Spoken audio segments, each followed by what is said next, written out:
Hello, everybody, and welcome back to Eternal Cast. This is Neon, and I'm joined today not by Sir Ron, but I'm joined by LightsOutAce. How are you doing today, friend?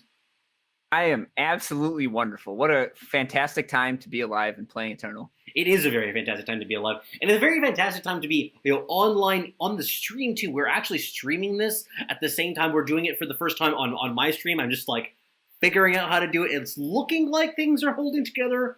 Okay, here I have you as a Praxis card in the video feed, which I thought that you would appreciate since it is your all-time favorite deck and archetype. So I think we'll have a chance to talk about that a little bit too, since there's a lot of things going on. But we're definitely going to be focusing on talking a lot about what's going to be going on in the ECQ this weekend. But I'm just going to let people know off the beginning, if you are listening to this in podcast format, it should be totally accessible to you. Like, I'm not going to be having things on the screen that you can't read or whatever. We might have a little bit less editing for it, just given the way that I'm recording this. So you'll be forgiving if the sound quality isn't quite as high as you're maybe normally used to. And then also right now my son is upstairs sleeping, so hopefully he doesn't wake up and cause some difficulties. But we'll muddle through it. I think that'll all work together. How are you doing, man? Just other than the Eternal Life being amazing, how much snow do you have right now? Because I know that there's a lot of places that get really screwed up in the last couple of weeks.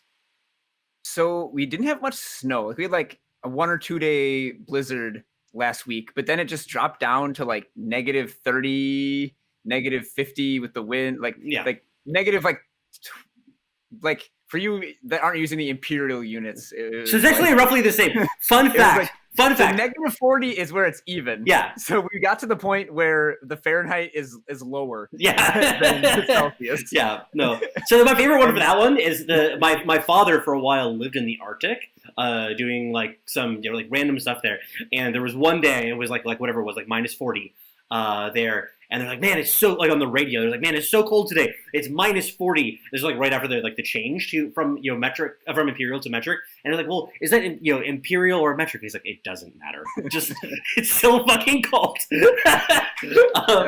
Yeah, it's a lot better now though. We're around the freezing point, so it's just raining and really slippery. Yeah. Well, so that's always the fun part too. So for us right now, I'm in Northern Ontario now, and there's just been like an oscillation of this is all in the good units Celsius, of going from like -30 to -10, and like that it switches back and forth, and that's horrible because it goes from extremely cold to warms up, and then it goes cold again, so it just dumps snow. It's like how the cycle works. So that's been awful, but that's Northern Ontario for you. Anyway, let's get into things. Let's start off by talking about the Eternal Community Store. This is something that was announced last week that is actually going to be coming. We haven't had a final announcement this week. I was hoping that we would get one today so that we have a chance to talk about it. But can you kind of summarize what your understanding of what's going on here is, since it is relevant to you as a streamer or anybody who's been consuming the streams as well? Yeah. So since October or September, for a while, we've been getting in addition to Twitch drops, this thing called influence, which you get by clicking those little chests on the screen. I think you get a small amount passively. And while you are streaming, while you are the actual broadcaster, you get all of the influence that somebody, the maximum amount possible that a viewer could get. And they're apparently scaling it down, probably on a somewhat logarithmic scale, scaling numbers down a little bit so the people that have been watching the whole time don't get as big of a head start, which kind of sucks for those of us who have been here the whole time, but whatever. It's kind of a freebie in my mind, but I might be disconnected from the common man. I'm kind of a little bougie when it comes to having all the cards and having lots of gold and cosmetics and stuff. But so we're going to be able to spend those blue widgets on items in the community store, which includes things like they've teased, you can buy a 30-pack bundle, which presumably will be a very good deal as a one-time thing. You can buy various cosmetics. They've announced a few card backs and avatars and totems. And I think the main thing that as a streamer that this is going to give is the pledge drives or something. I forget the exact word for it, but you can purchase a 4-hour block where your drops are superior to the normal regular drops in a theme. So I assume that people are going to be running that a lot, advertising, the Yeti drops on Wednesday, 10, come and watch Neon play Yetis, like stuff like that. Yeah. Then the big whammy is work with Direwolf Digital to create a card. Oh, yeah. Which I assume is going to be prohibitively expensive, and only the people who stream 40 hours a week for months get that. Like, that's going to be one that like Jonah Vale, Yoda Bite, and like maybe does anybody else stream as much as them? Like, I mean, they're definitely at the top there, but yeah. I can't imagine many people be able to afford that one, but I think that somebody will probably buy that, and it'll be a big deal, and it'll be really cool. Yeah, I mean, it's something that one, like when you're saying about the being bougie and having access to all this stuff, like, for you, I mean, yes, like cosmetics are kind of cool, but there's lots of cosmetics, and you can't really use them all at once. That's something I've been finding with the cosmetics. Is like you can only have one card back active at a given time. You can only have one avatar active at a given time. So there's a bit of a diminishing returns there, but like that card, you're designing a card or designing a card back, like that's something that's like truly special and interesting that you get to have. So it doesn't matter how many cards you have in the game, like that is the kind of prize that very few people are going to get. So I imagine that's attractive to you. It's attractive to me. It's like one of the things that, like, I mean, I was getting into doing some streaming stuff before this was actually announced, but like once that was announced, I was like, man, maybe I should think about doing this more, because that would be really cool to be able to do that. I think for myself, I'm just going to spend it all in those like pledge drives or whatever, because like you said, there's a really big on the cosmetics. There's a really big decreasing utility, I guess. Like I have the best card back. Like it's either the Direwolf, like the Wolfpack one, or it's the closed beta Scion card back. Like I have both of those. I'm never going to need another card back. The best totem is either the Saloon or the Eternal Throne, and I have both of those. I'm never going to need like the best avatar. Okay, that could change. Like maybe I'll buy an avatar. But like when it comes to like card backs and totems, I can't foresee myself ever switching. So yeah. Well, what if the avatar? What if they made a special avatar that was just sort of the Sky King? Would you go for that one? I'm pretty sure you would. Oh, of course. Yeah. There's definitely avatars I would buy. Yeah. So also, by the way, I am taking questions also from the chat. If people have anything to add there or comments as well. But yeah, I think that specifically is something that a lot of people are going to be very interested in. Obviously, the specifics of what the price point is on those is going to make a big difference. And I'm interested, like all the numbers that we've seen so far with the influence store have kind of just been like, you get these blue widgets, and that's kind of cool, I guess. And we like haven't even been able to see how much we've been getting of the passive widgets either. So we really we have no idea how much people are actually able to purchase with the influence that they have once they get started, and how that'll scale into the future. So so far, it just feels like the system is still very much starting up. So I'm interested. It was supposed to come out a month ago, so it's just kind of like, oh, when is this happening? We don't know what's going on. I don't know. Yeah, it's kind of hard to anticipate a thing when you don't know when it's happening. Like they don't announce the dates of the expansions and the campaigns, but the 2-week interval they're gonna land in, so you can really look forward to those. But this influence store is still kind of a nebulous, maybe someday we'll get this thing and it'll be cool. Yeah, no, I mean, and that's one of the reasons why I haven't been kind of taking it too seriously up until that announcement, because I was people were getting really freaked out about it in terms of what's happening with it. I'm like, well, it's delayed. It's not that hard of a question. I mean, it doesn't seem like an easy thing to do to me either. So it doesn't shock me that it's taken them a while to get everything fixed up. I mean, I've kind of bitched about it before, that I think that sometimes Direwolf Digital needs to, be a little bit more strategic in some of their communication. But, that this is what it is. And I'm excited for it to happen, though, now that it is finally on the cusp of taking place. So do you have any other thoughts on that before we move on to talking about the tier list, and then with a view to talking about the ECQ? Is there anything else on that? Because I'm looking forward to tearing these deck lists apart. Perfect, great. Okay, so the tier list did come out today. I put that together. The people who filled it out this month were Flash, Kamado, Darkest Hour, Ahorn, Delphine, and The Rock. Really appreciated from all of those gentlemen for participating in that. But the tier list, some of the ones that the heavy hitters, we had at tier 1 Winchest and Haunted Highway. Then at the power level for tier 1.5, we had Rakano Aggro, Canadins, Genève, Skycrag Aggro, Ixton, FPS Control / Peak, Blitz, Cambrai Ramp, Argenport Aggro, and Stone Scar Grenadins. So just at those like top couple of tiers, I was interested if there was anything that stuck out to you as something that was not what you expected. Well, so I agree that tier 1 is FJS and Highway. I think those decks are definitely a cut above the rest, and every deck is basically aimed at trying to beat one or both of those. The thing that surprises me in 1.5 is FJP and FTP. FJP because I very rarely see it. Granted, this is power, not popularity, but I almost never see that deck, so I'm not actually sure what it's supposed to look like anymore. And FTP, I just think it's terrible, and I don't like the way it's built. I don't know the way it's supposed to be built. I've tried a bunch of stuff, and it all feels really bad.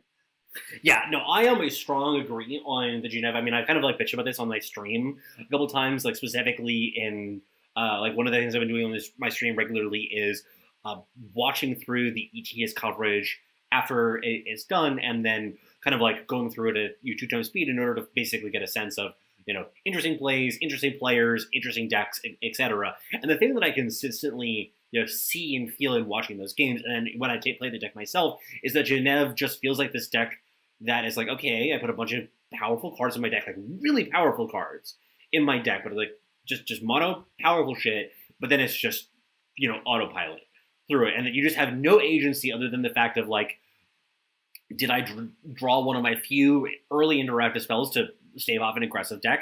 If not, you're dead. And then other than that, it's just kind of like, well, I get to the late game and then I play my big dumb idiots again and again and again. If one of them sticks, I win, and if I don't, then I lose. It does a surprisingly good job of drawing one of those like 10 or 12 cheap cards to stay alive.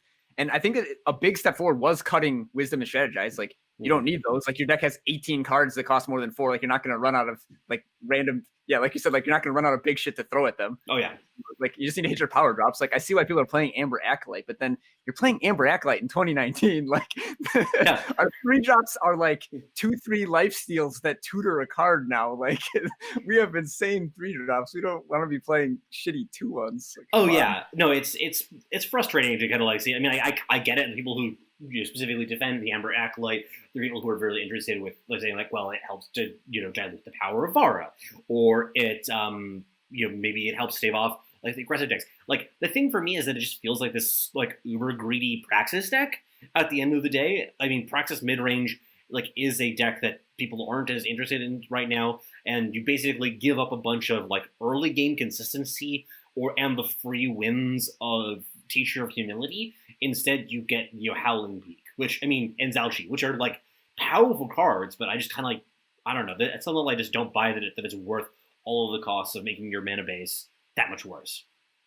Zalchi does fix a lot of the problems of Praxis traditionally, like being vulnerable to removal pile decks, like being vulnerable to decks that get ahead on you in the board. Like, Zalchi, like even if you're behind on board, you like played and block with it, and it's great. Like, there's like very few situations where Zalchi isn't insane, and they gave it Overwhelm for some reason. Like, that's already good. Why didn't they give Quinn Overwhelm? Come on, like then Quinn would be sick.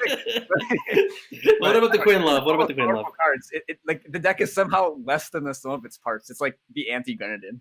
Yeah, no, I just find that it is a deck that I find consistently perplexing, and like I get it, it does powerful stuff, but it's definitely one that I think that there have been some like evolutions. I think that another one that people are finally switching from Feast Caller to the Moonstone Vanguard, which I think is actually an improvement for it, because I just the triple primal in that deck, so I was like, please stop, just don't, just walk away. Before TCG Cthulhu had like made top 8 with that version, I had long cut the Feast Caller for Torgov actually, and was fairly impressed with Torgov. Yeah, no, that seems fine for me too.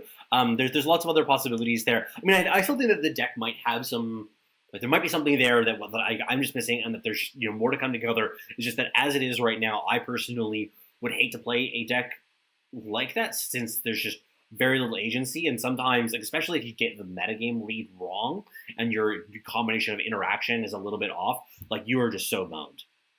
Also, it has like people play it because it beats FJS, like quote beats FJS. I don't even think it does.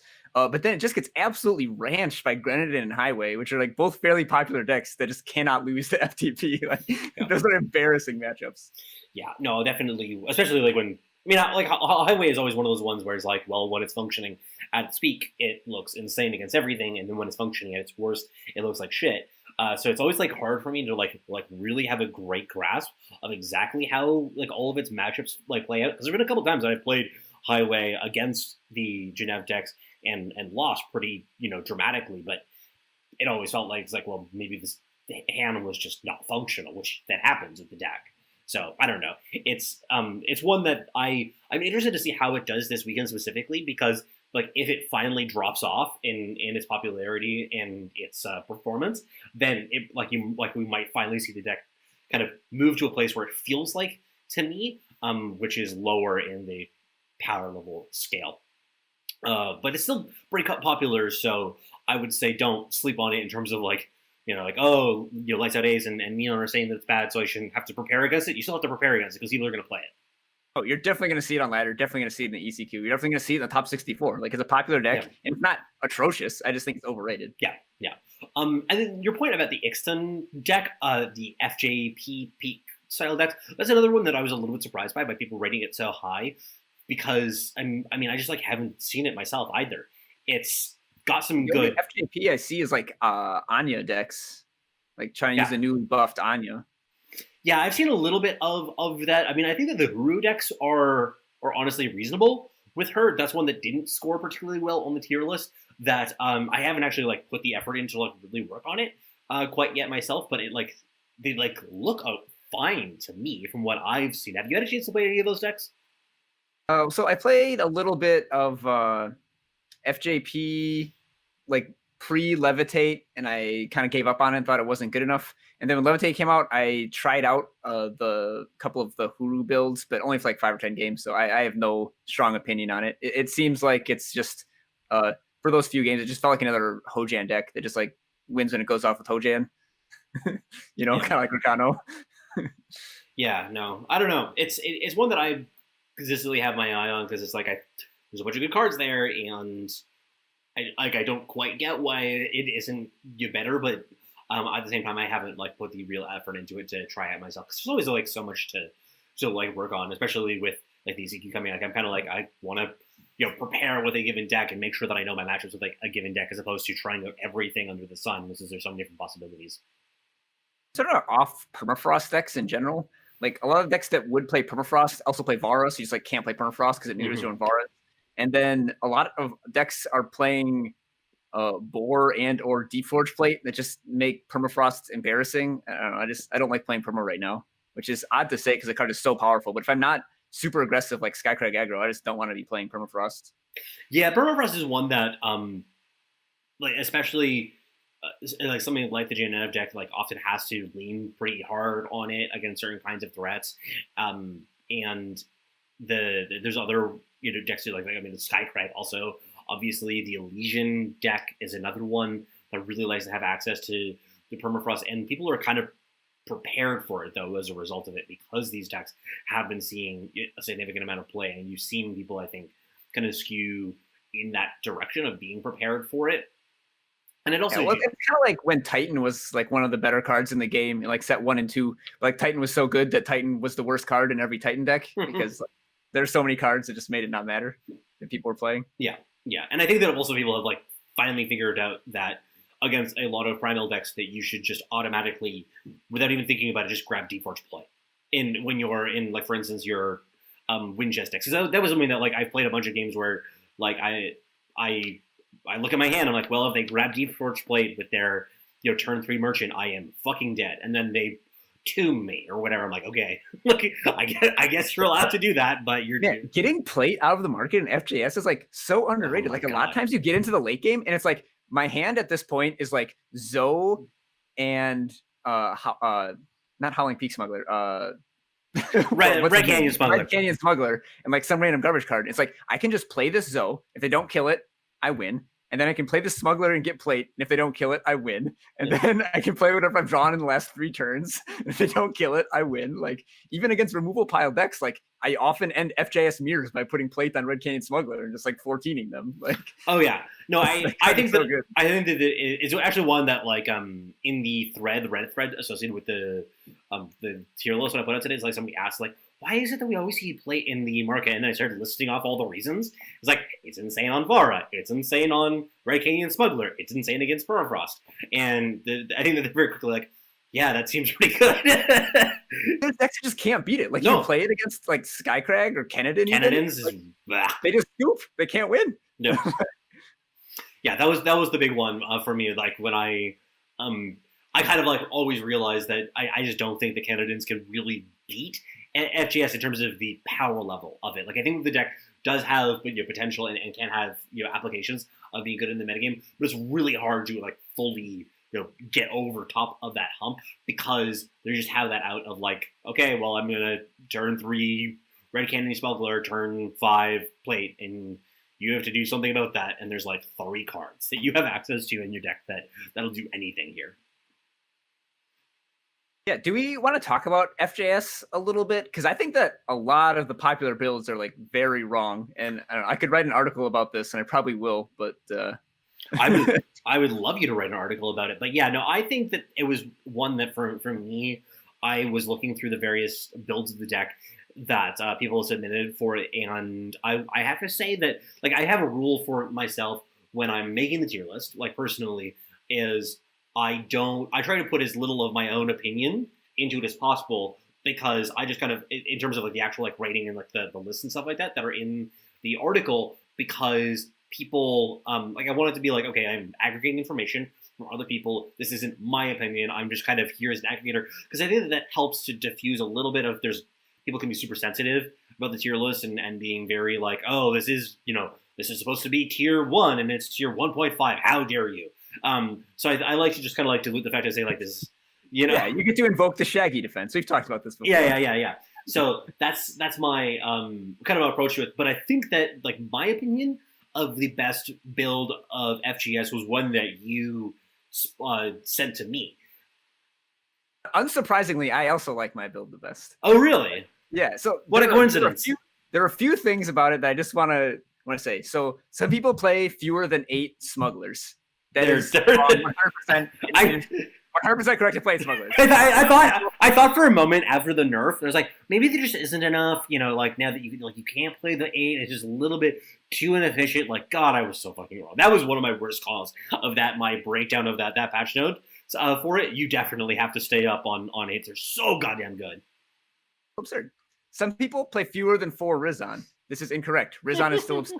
Yeah. It doesn't have lifesteal when it comes down on turn 6 usually now, but you can generally give it lifesteal if you want to by the time it attacks. Rizan is still ridiculous. Some people even went as far as to cut Rizan and still play Lost Scroll. So look at this. Picture this deck list. So they have 12 cards that cost 3. They have 16 cards that cost less than 3. They have 12 cards that cost 4, and they have 4 Lost Scroll. Why? What are you accelerating into? Your deck full of amazing 3-drops. You don't need Lost Scroll.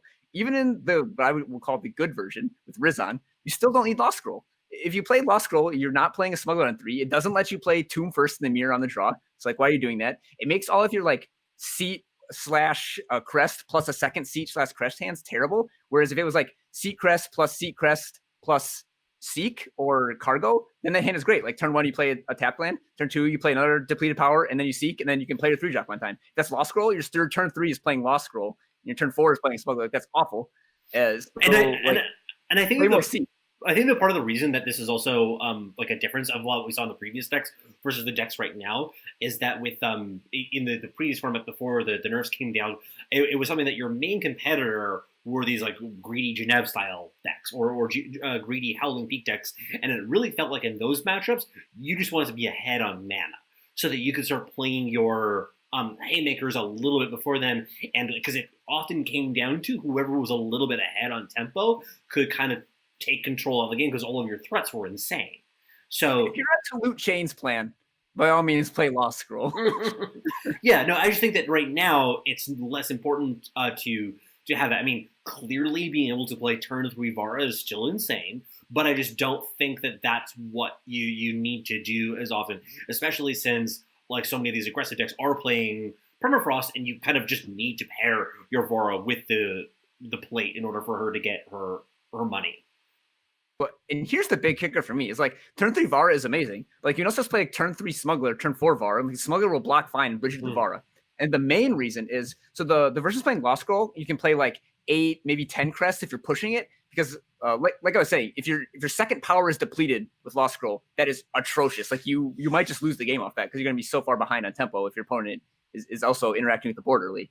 If you're adding extra Seeks, like my version I just play 8 Seeks, like 4 Seek and 4 Cargo, then you can just go up to 12 crests, because now suddenly all your 2 crests plus 1 Seek cans are great. Like you don't care about playing a 2-drop. Your 2-drops are Torch.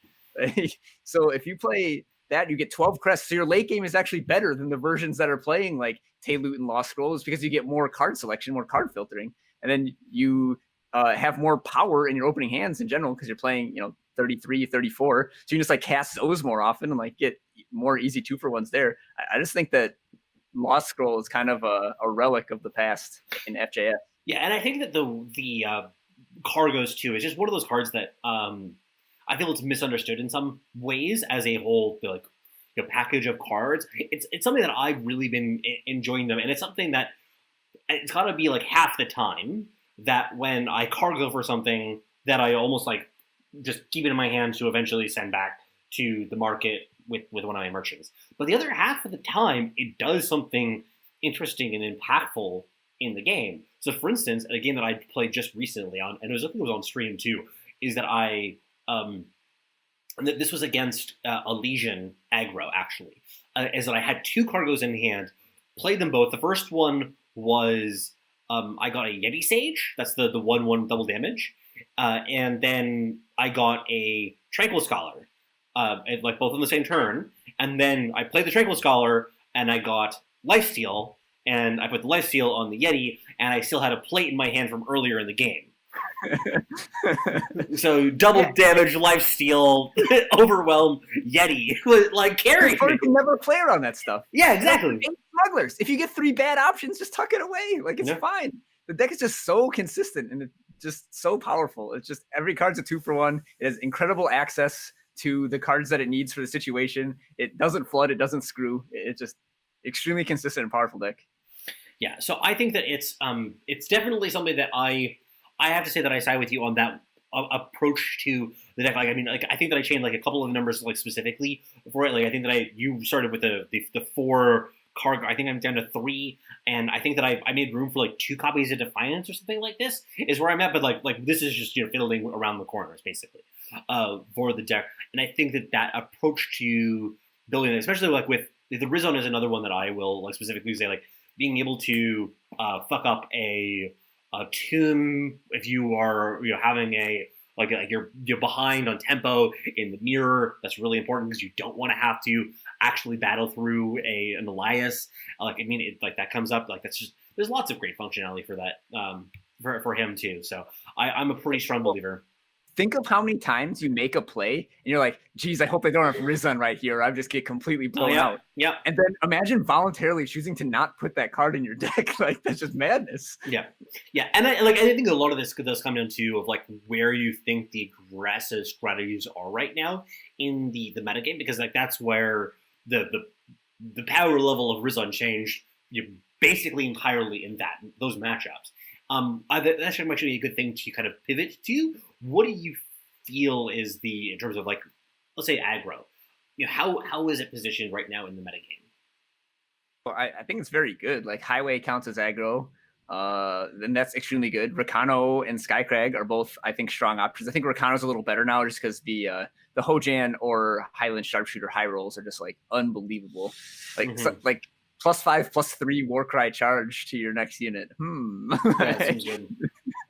They better have like a Defiance or a Banish, like something that doesn't care about size, because that is going to be a large boy.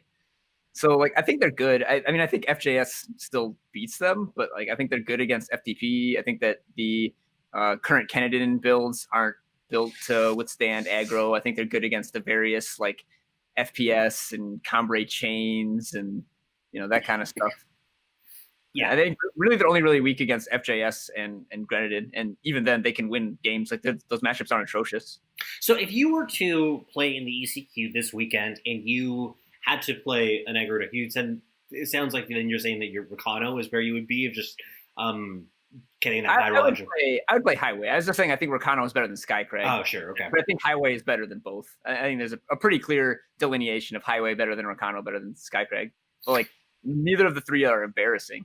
So here's another question then. What are the hate cards that you like against Haunted Highway, if you think this is a deck that people are supposed to be respecting? Because I think that there have been some conversations I don't know I might have had with you specifically, but I've had them in our Discord or whatever. By the way, anybody who's watching and or listening, please join our Discord. We have lots of fun discussions in there. But we've talked a little bit about hate cards specifically against Haunted Highway, things like the Adjudicator's Gavel or the Urn.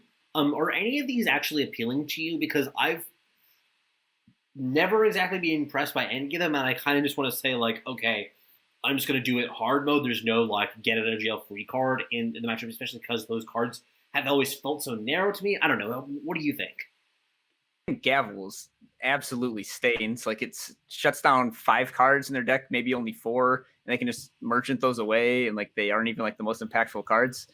Urn is a little bit better. It probably gains 8 to 12 health. That's not terrible, but most of the decks packing Urn, like FTP, for example, would probably be better off just punting the matchup and saving their valuable market space for other things. I think the best hate card against Haunted Highway is Defiance. Defiance is extremely good against Highway, kills everything except for Bandit Queen and Highwayman, and even those are stuns, so that gains you 8, 10 health. If you're worried about Highway, just play more Defiance.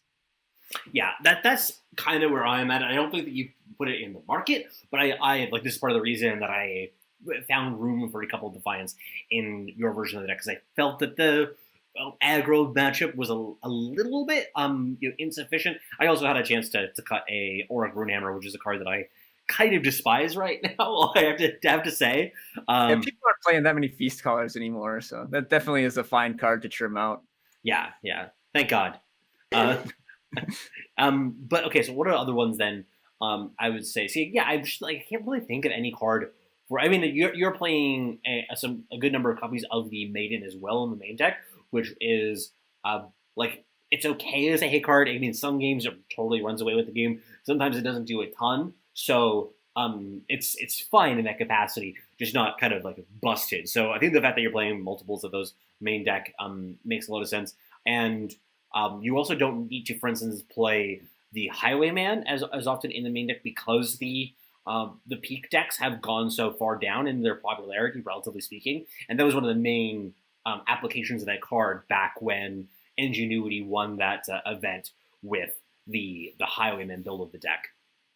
I've never liked Highwayman. I've always thought Maiden was better. Maiden is just such a good card. it wins a lot of matchups. Even FTP, the FJS killer, as I keep kind of mocking. But if you like play a maiden against them, it's like equivocate or bust. Like suddenly their Zelchis suck. All of their big fatty units just turn into cuddles. Like you've got removal, and it's just a great card. Yeah, and it does a lot against also one of your favorite decks that is in the metagame right now. I actually want to shout out to you that's been kind of popping up in popularity. Praxis Tokens making a comeback. Is something that it's a tier 2 here, but I wouldn't be surprised if it shifts around in its popularity over the next little while as well, because it has been a deck that it really feels like the last couple of days people have been a little bit excited about it. What are your thoughts on this deck right now?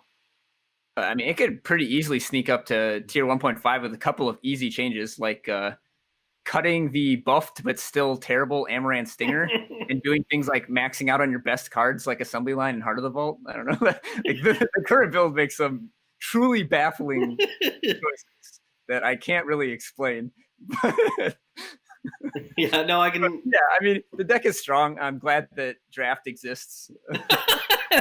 Yeah, no, I think that's I can see where you're coming from on that, but it is something that my experience against Stinger is that every fucking time that I get hit by it, I just get, there's 2 or 3 scorpions, but 2 turns later, it sucks so badly whenever that happens, but it happens so often for it. And I mean, play Black Sky Harbinger again. Oh yeah. Nice deck, idiot, right?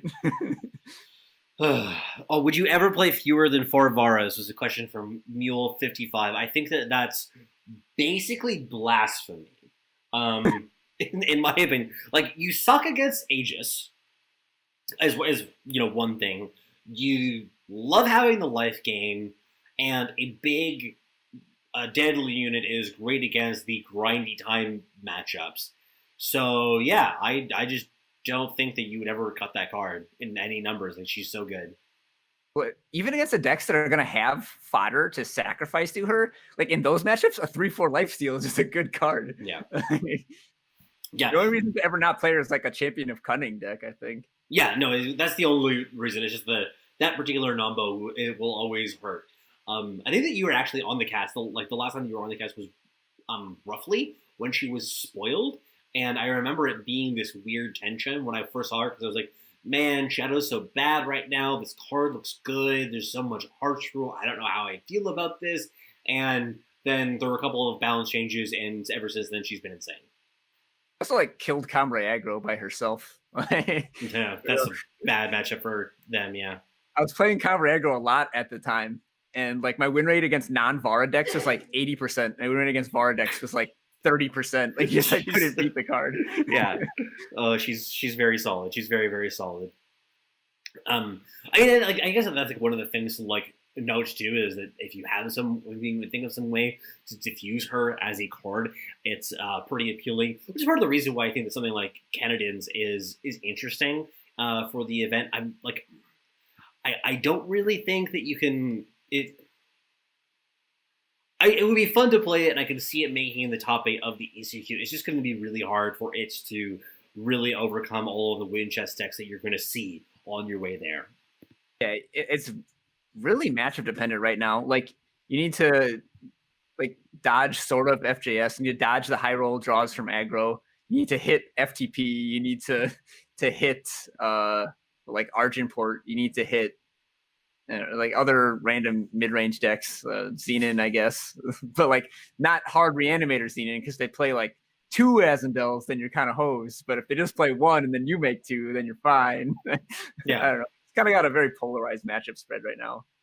Yeah, I think that if I had the time, there might be something that you could do with the deck to make it really work right now, because it is an archetype that I love so much, and I do have success with it even against some matchups that are like ostensibly bad. Like, I think that my history against FJS, I guess I haven't been playing against the most recent builds. People are going a lot harder on the maidens, which is a particularly frustrating card to deal with. So I don't know. Interested to see if that does make any splash there. I would love to see it make some progress, but I just don't feel that it quite has the tools just yet. Looking at the rest of the 1.5 decks here, Blitz is one that I am very interested to see if it can make it, because it is one that there have been a bunch of people who've been fooling around with it. The Rock, obviously, who has been somebody who's just been like consistently pushing that deck no matter how good it is. He started when it was really good, like played all the way through the drive spell of Levitate causing 2, and he's back on it immediately. As soon as so good when he stuck through that deck. I love it. What a champ! What a hero! If you can't live with me at my 2-cost levitate, you don't deserve me at my 1-cost levitate. Yeah, no, I'll make that up. Somebody in the chat, you can make that up right now. Greatly appreciate it. Send it right to the Rock. As in Dwayne Johnson, of course. That's the one that we're talking about here.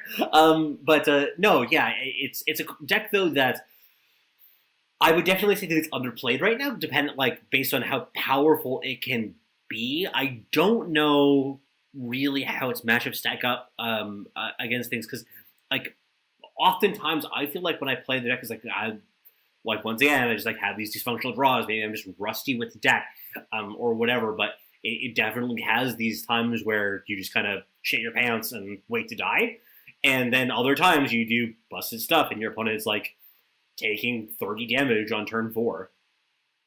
Always going to be a barrier because this is a really hard deck. The last time I played a lot was August of 2018. And Vara didn't exist then. So like I guess I haven't played it much since Vara came out. You played like really the post decks are plan.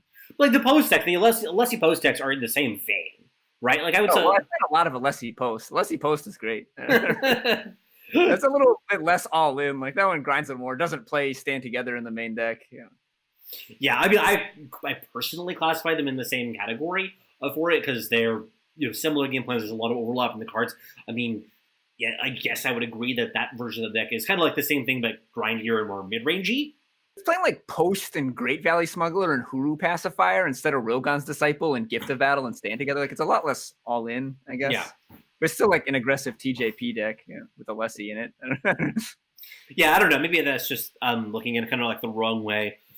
So I'm not sure. That's definitely an archetype, though, that I could see some innovation in coming up this weekend. That's always one that I have in my eye on of like somebody just cracks it. Somebody gets the right mix of cards, finds the better mix of threats because it's just like there's so much power in those cards. Like we've seen what it can do, and it's kind of like goes off the chain. And so I keep on thinking like what's going to happen when somebody figures it out. So I know that Blitz generally plays like not even maxed out on Volk Reinforcer, so they don't have any room for Huru Pacifier. But I just want to comment on like how hard Huru Pacifier just violates Rakano.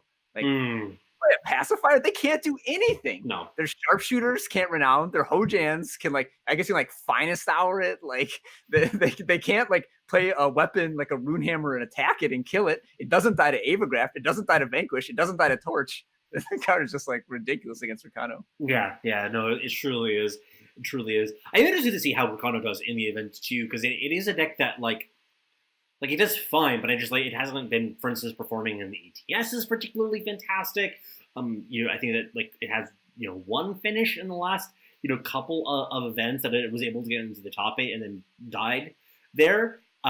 It's a deck that is like I mean, I think that it's decent and it's good. It just doesn't have, especially since there's so much Winchester around, and that's just not a good matchup. So I just would be really paranoid to play a deck like that. And also, like even your Haunted Highway matchup doesn't feel great either, because they can obviously steal your units when they're giant and kill you with them, and then or just you're really vulnerable to something like Mana's Combust. I feel. So I don't know. Do you think there's gonna be in this tournament? Like if you play your 28 rounds. You think you're like 20%, 25%? Of what? Over 30%? Of what? How much FJS? FJS, I mean, it's got to be the number one most represented deck, right? Yeah, except last time it was the most represented deck, but there were only like 3 decks. And now there's like... Yeah, and that's something that I think is makes this so difficult. I actually would really love to get the like shadows from the chat, people's thoughts on this one. It's really hard to say, like, okay, actually, how about this one? Let's get our estimates on this. You set the line of FJS decks in the top 64, and then I take the over or the under. Okay, so I'm gonna say 13. Okay, 13. But just below 25%. It's like 21%. I think that I will.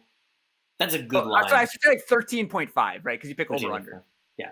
I'll take the under on that. It is a good line, but that's a hard one. Iliac says 10. The more FJS now is going to be the most representative. Yeah, I mean, and the part of it too is that like it's so weird to like correct from the previous metagame. FJS was absolutely insane. Yeah, very clearly tier 0 by the end of the format. And then we get these changes, and FJS is still the top deck. And I just feel like there's like this adjustment thing of like, it's still really, really good, not as good as it was before. But like, how does that then rank in the structure of the metagame? Am I just like biased my impressions of it before or whatever? It has gotten the most work, which is not to be understated. Like, yeah, the Eternal community is not that large. Like, the decks that are getting eyeballs are getting so many more iterations and are getting improved so much faster. So, like, our FJS builds are just so much more polished than, like, our Blitz builds, like you were saying.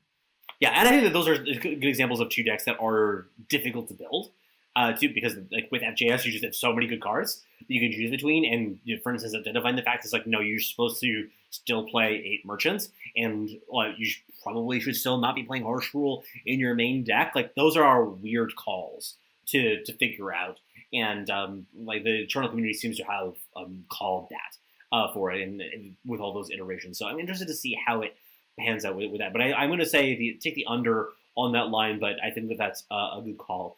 Are there any other decks that you saw on this spread that you thought stuck out to you as doing better or worse? Actually, here's another one to ask you about. Actually, there's 2 more that are in mind for me. One, Argenport aggro, made it up to tier 1.5. This is a deck that, like honestly, I think that this is roughly where I would have put it had I been placing it myself, because it's a deck that I think is quite powerful. I kind of don't think that I would play it in the event personally, because it definitely has some volatility issues, and if the winner's metagame maybe has a higher saturation of those wind chest decks, like that is a matchup that, especially if they're playing Defiances, like it's not great. So I don't like Argenport aggro as much as I like Skycrag, but that might just be because I've played Skycrag a lot more than I've played Argenport. But I enjoy this deck because it has to be the greatest delta of all time between the power level of the deck and the power level of the individual cards. Oh man, it's so cards bad. are just atrocious. Yeah. They're like half the units in this deck I wouldn't want in my draft deck. It's so sick. I love it. Like my name for it that I had in like the YouTube video that I put it for, it was Argenport Shitters, and I stand by that. I really do, because that. I don't even know the names of these cards without looking them up. Direwood Slasher. Direwood Slasher. Tavia. Gotta respect these fine. So Tavia got buffed, all right? That's a legendary. I've had that in draft and it was great. I've had Hojan in draft and it was great. But like Direwood Slasher, I'm cutting that 100% of the time. Well, I mean, you're not like 90% of the time. District Infantry, maybe half the time that's making it into my deck. You know, like. It's brutal, but like it definitely is like when you go off with the Seraph's beacon, like oh man, it is a power trip. And like the deck is a lot of fun to play too. So like this is one, if you're somebody out there who does have just like even a little bit of stone to spare, it's 4 legendaries. Like, that's the deck of stuff that you wouldn't. Rares. Let me actually bring up the deck. No, I don't even think there's any rares. Well, there's Hojan and Smuggler and Rista. So there's 12. Yeah, but I'm saying like those are ones that like I guess Rista might be one that you may not have normally, but like if you play Eternal, you have 4 copies of Hojan and you have 4 copies of Winchest of the Hidden Road Smuggler, right? So the only ones you really have to craft are the 4 Tavia, and it's a blast. And there's one in a theme deck you can get from the store for 2,500 gold even. So like that saves you a bunch of money. Mm-hmm. Yeah, Iliac here, of course, going off in the chat. Oh, hey, we have a rating party of 327 from Grimfan. Thank you so much, buddy. Love to have everybody over here but yeah, we're talking about the metagame, talking about the ECQ that is coming up. That is just having a lot of fun chatting about that with me and my buddy LightsOutAce. Also definitely interested in taking questions as well. You can, of course, be watching the chats too, Ace, if there's any that strikes you as particularly interesting. Hojan and Rista are in the theme deck too. Jeez, yeah, you buy the theme deck, you've got like half the deck, yeah. Yeah, no, you also can parlay that, like if you're a brand new player even, Ahorn Delphin had this Combre Stompy deck that cost 7,000 Shiftstone, and it was not a budget deck. Just like the optimal version of this deck plays 4 Hojan and 0 other rares or legendaries. Like it's just like a low to the ground Seraph's Beacon aggro deck like that. Like you can build these decks for super cheap and they're very powerful. Yeah, no, definitely I would say those are great places for that. Okay, what are your thoughts on Yetis? It is a very exciting tribe, but there are some very high tier Yeti involved avatars, I would say. Mule, that would be my rating of the Yeti's deck. I'm sad that the Yeti deck that like somebody posted on Reddit and they got top 8 of the ETS a couple weeks ago didn't have the Slope Sergeant Unstable Form combo anymore. Like that was the best part of playing Yetis in set 4. So you'd slope and then you'd change your slope into a Karia or whatever. Oh baby. You can't even do that anymore. Wow, the nerfs to it was not just a nerf to Akaria, it was a nerf to Slope Sergeant. That's why they cut the card, of course. Sometimes I think about the Akaria nerf, and I think that maybe it was actually a secret buff to answer the call. Because now when you answer the call into Akaria, you actually got a power off again. Like answer the call costs 6 again. Like getting a 1 power discount on Akaria. Oh man. Yeah. Do you have a link for the Combre Stompy? Yeah, if LightsOutAce can find one for that. Yeah, I can get that. Great, cool. Trying to think if there's anything else that is in this list that is interesting, though. Scotsar Grandinus is another one that I wanted to mention here, because this was a deck that did take down an ECQ. Are you of the opinion that this was more a flash the pan style performance, or was this do you see this as a legitimate contender? Because I know that you're somebody who's pretty high on the deck generally. Yeah, I mean, I absolutely love this deck. Yeah. I posted my list for Defiance Scrappy Hour. It has won every single ETS since it was posted. Granted, that was only one, but that like Boxer won with my exact list. He swapped the Seek Power. There was a Seek Power that he swapped to Winchest Cargo, but like that's pretty minor. I've never gotten a cargo back out of the market in the deck, so that won't affect the functioning of the deck at all. I think that it's actually a super strong deck, and so I can't actually play in the ECQ this weekend because I have a baby shower for good old LightsOutAce coming spring 2019. But I would play Scrappy Hour. I think that it is good against pretty much everything if you play it patiently enough. Like the weak matchups are Flying Aggro and like Black Sky Harbinger, like JPS Nostrix deck, for example, is like a horrendous matchup. Like those decks don't exist anymore. Like what flyers do you play? Like Rizan is at the end of the list. Like nobody plays flyers anymore. Like Zalchi, I guess. Like you can like Madness of Zalchi. Like I mean, the Blitz decks technically count, right? As flying. Oh, sure, yeah. Blitz is a horrendous matchup, and you're never winning that. But again, it's not very popular, right? Like, true. It has bad matchups. The bad matchups just are not very prevalent. Like, No, I could easily see a couple Grenadin lists sneaking into the top 64. I know a lot of people have been picking it up since Boxers win, and I've heard a lot of success stories. Like the deck is rewarding for putting in the time, I think. Yeah, it's definitely one that I think that the rating that it got here in the tier list was a little bit lower than I would have personally ranked it. I mean, technically it's in tier 1.5, which is where I would have put it, but it's at the bottom of it as opposed to the top, because technically the order in there reflects the scores that they got within the ranking. But I think that it is a deck to keep your eye on that I don't think that people are really taking it as seriously enough in my mind quite yet. Because it definitely has some very serious power and has some matchups that are like very good for you, and especially some draws that you're just like, okay, well, against the Rakano aggro decks, like I just play a bunch of it's like assembly drone into assembly line into whatever dirtles, and they just kind of can't ever make any progress. Yeah, and like so Harsh Rule isn't a problem necessarily for the deck. Like it's got a ton of cards that demand a sweeper on their own. But like with Harsh Rule being at kind of a historic low right now, also you can just like slam Gear Cruncher on turn 7 or even like turn 6 off a quarry, and a lot of decks just can't beat that. Like they slay the Gear Cruncher, and then you have 7 more little shitters, and they can just never hurt you ever again, and you just grind them out. Stone Scar Scrapper is a hell of a card. That guy's actually the best card in the deck. It's completely absurd. I had a game where I played against aggro, and I just played like Assembly Line, Scrapper, Gear Cruncher, and that Gear Cruncher gained me 18 life, and I just like instantly lost. Yeah, and I think that it's that point that you're making about the drop off in the sweepers. Like it is crazy how low the sweeper numbers are right now in the game. Right, like we have very little Hailstorm, like basically 0, and basically no Harsh Rule. We're only seeing these cards out of the market. Almost like Torrential Downpour might be more popular than Hailstorm. Like this is insane of like where we are in the metagame, and this feels like people don't even care because it's just still playing Winchest. Well, it's because Harsh Rule is so bad against FJS and Highway. Yeah, like sure, like Highway's an aggro deck. Like if you're playing Harsh Rules against Highway, they're just going to eviscerate you. Like their whole deck is 4 strength chargers. Yeah. Iliac is letting us know that there is in fact one deck, which is the Vara control deck, I guess. Oh, this is just his. This isn't the Vara Argent deck. This is the FPS deck rather. So kind of a Grixis control. Black Sky Harbinger deck.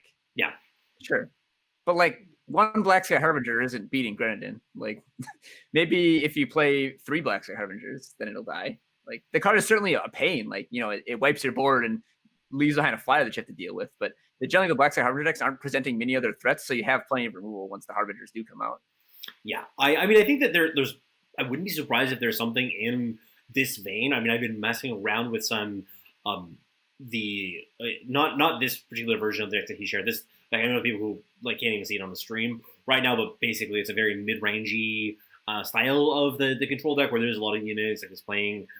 Both Genev Merchant and Corinthian Merchant playing the Statuary Main in Vara, Hurler, Black Sky Harbinger show in Vara, like the big Vara rather.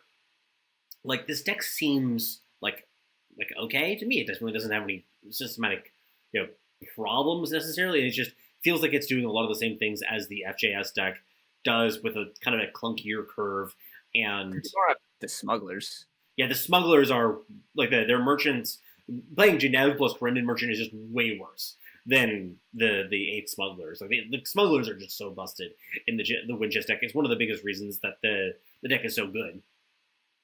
Yeah, so actually, I had a dream about Diesel's Office last week, and since I've been putting Diesel's Office in like every deck and like FPS, like seems like an obvious place to put Diesel's Office, right? I was like trying to jam it every single place, and I was just astonished at how like not good my like FJ or not FJ my FPS deck was. Like the deck was all great cards, and then I just like lost a lot by somehow getting outvalued and out tempoed. Like I don't understand how it's even possible, but the deck was both too slow and didn't have enough value.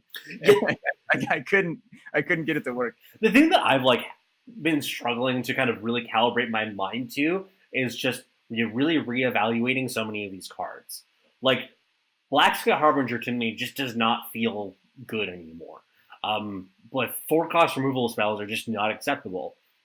In a lot of matchups, it's taken me a while to like really try to like take that seriously. That these cards that we really enjoyed playing before and were the haymakers, like things like Champion of Cunning. This is another good example. Like I just don't think that card is good enough anymore. And it's I think Champion of Cunning is ridiculous, but like you have to be playing Feln with no Vara Vengeance Seeker, which has its own set of issues. Like before, Feln was like kind of okay getting propped up by Hailstorm because like Hailstorm was absurd and like just won the game instantly. And like now the deck's not really vulnerable to Hailstorm anymore. So like, what is Feln now? It's just like hope you draw the right mix of Annihilates and Rinder's choices to match your opponent's threats until you get to 5 primal, and then draw as many Champion of Cunning as possible. Like that's not a sustainable plan. Well, and I just think that for instance, comparing Wisdom of the Elders to Display of Ambition. Display of Ambition is just like quietly the best card in that deck, in my mind. Because really the smugglers are the best cards in that deck, but this gets you to have access to the smugglers again, and allows you to just like fully go off in your show recycling, program, etc. Like that is one of the I think the subtle things that has made that deck so dominant, and because you just have a super versatile removal spell / card draw spell that you can really means that you just never run out of gas. Yeah, well, I mean, it's the nerfed smuggler stash, but like for half the cost, and it also has a removal mode, and it also has a third mode that like I used one time. I've used it a couple times. I mean, you send me your pics of those. The display I've used it to be a 6 spell for Rizon to get lifesteal before. Oh yeah, I like that. Yeah, no, it's definitely something that, especially when you have such good units in your deck that have so many different modes and so many different applications, like bringing back Varas multiple times, they get bigger every time. You bring back 2. That's a draw 4. Yeah, no, it's just so busted. God, yeah, Display an Ambition, man. That what a card. Hey, maybe we should be putting Stash in the market of FJS. just go like all the way deep. Yeah. Like, why are we bothering with Chains? Chains kills them. If you play Stash, you can instead dirtle and draw more cards. Yeah. No, that's not wrong. That's not wrong. Yeah, that's what Darkest Tempest is saying. Not even quietly is blatantly the best card. Yeah, that's what Silver is saying. It wouldn't be surprised me if it is definitely the best card in the deck.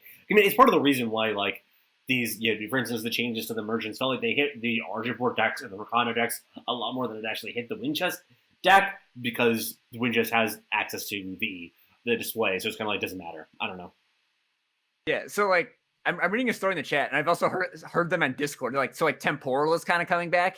It's like playing like Brilliant Idea instead of Channel the Tempest. So it's like the ultimate. This deck is like mono card draw and harsh rules, and like people are just like, yeah, I played against Temporal with FJS. They had 0 cards in hand, and I had 10 at the end of the game. Like, it's just like so easy. Yeah, I think I round out I don't know if it was that. It was a fire time primal. So it was a Genev Temporal Distortion deck that I played against it on stream, and they drew something like 20 cards off of the Brilliant Ideas, and I still won because of Display of Ambition cards. Well, I mean, they have more cards, but your cards are better. Yeah, my cards are actually very, very good, and theirs were not. So that was a blast. But yeah, I definitely am. I'm interested to see where things go. So okay, what are other thoughts that you have? Is there anything else about the ECQ that you have in mind? Other decks that maybe we didn't mention, or cards that maybe you have your eye on? Not really. I think that like realistically, any of the decks in like tier 1 or tier 1.5 are reasonable choices. Like Praxis Small Boys, if you like tune it up a little bit, I see that being fine. I wouldn't recommend bringing something like Feln or like Maul or like the Argenport deck that I was streaming a lot. Like it's just bad FJS. Like basically every deck is like bad FJS or like bad Highway or bad Rakano. It's like realistically you should be playing one of those decks, but like if you're not familiar with those and you're like a seasoned veteran of one of the other like tier 1.5 decks, like just play that. I think they're all reasonable choices. Yeah. No, I agree that there's a lot there that's pretty good. So we have the two going hard more than ambition sites are specifically supposed to dunk unitless trash. Yeah, I think that that's another big reason JD and I points out as to why the unitless or unit light style decks are so bad right now. Is that these sites are so good? Like I don't know how you ever beat a Howling Peak, let alone like multiples.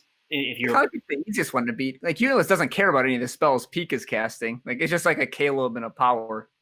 But like Tomb and Diesel's Office are like pretty gnarly, I guess. No, I mean if you go to like any copy though with the Peak, which you can usually set up of doing something like Merchant plus Peak in the same turn, especially if you get to the late game. Like that's not that hard to do. Oh sure, yeah. Yeah. Man, being able to just like hit your market like 5-6 times a game is so strong.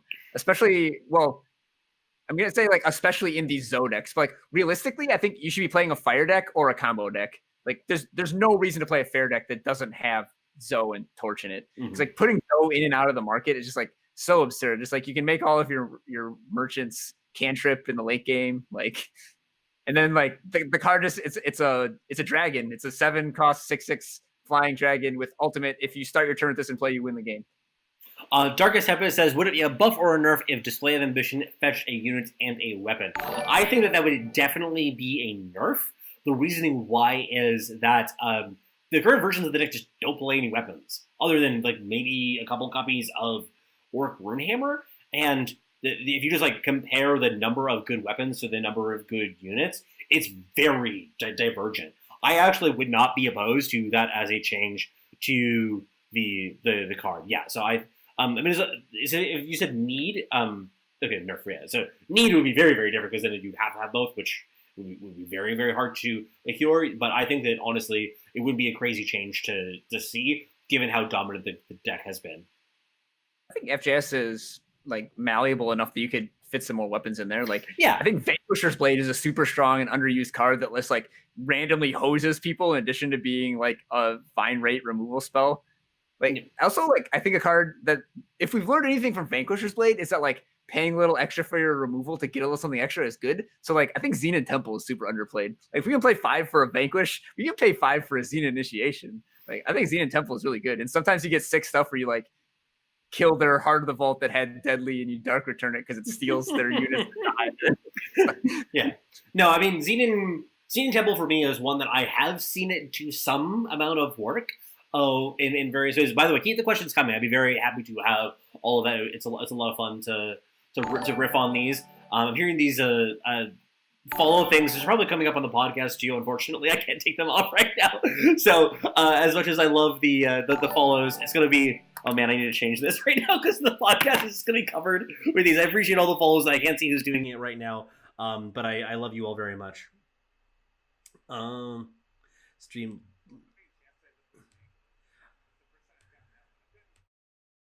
Never Mango. Yeah. No, I saw that one too. Yeah, we're back. Okay, yeah. Thank you very much for the follows though. For whoever it is that's doing it. And send more of those. I'm just not going to hear them all because I just don't want it on the audio track. Yeah. No, I think that you could make those changes to the deck. Shit, it's not actually working. They're still coming. Whatever. We'll deal with it. But talk loud. No, send your questions though. I would love to be able to chat with you. This is a good time to do that. there's a lot that Winches could do, but I think there's just no deck building cost to having the if the display animation wasn't part of the deck and you were still playing like roughly the same thing, like it wouldn't change your unit composition significantly. I don't feel, because it's just such a powerful set of units. There's definitely not a cost of that.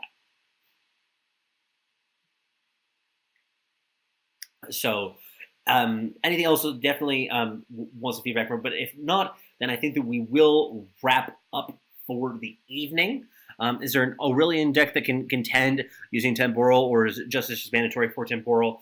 I don't think that either of those is going to be top ranked anytime soon. They're Onyx Ghosts. They seem more fun than good, if I had to say. You need a sweeper too. Like Strange Shadow and Hailstorm aren't good enough. You need Harsh Rule and Temporal. The deck spins its wheels too much to not have Harsh Rules. Yeah, I think that Aurelian 2 is just a deck that I've never seen a version of it that I actually thought was consistent and good. But yeah, I think that'll do it then for tonight. Thank you so much, LightsOutAce, for joining us today. I'm sure that a lot of people here know you already from your streaming career. Should be seeing more of you streaming this week. Good luck at the baby shower. Yeah, always great to be here. Always great to be on. Let's see. My standard shill is youtube.com/lightsoutace1, twitter.com/lightsoutace. I switched to my own Twitch channel on January 1st of 2019. So I'm now twitch.tv/lightsoutace. LightsOutAce on Discord or Reddit. Discord's probably the best way to get a hold of me. Like honestly, like when my wife needs to get a hold of me, she frequently Discord messages me instead of text me. It's like check it more. I need to convince my wife to get onto Discord. That sounds like a good plan. Good stuff. Good stuff. Well, thank you so much for coming on, and be sure to check all of that out and send them to subscribe, etc. I think that after this, though, I am going to do a little bit of streaming since there are a bunch of people here. Lovely to have you all, but yeah, that'll do it for the podcast, and I will talk with you all later.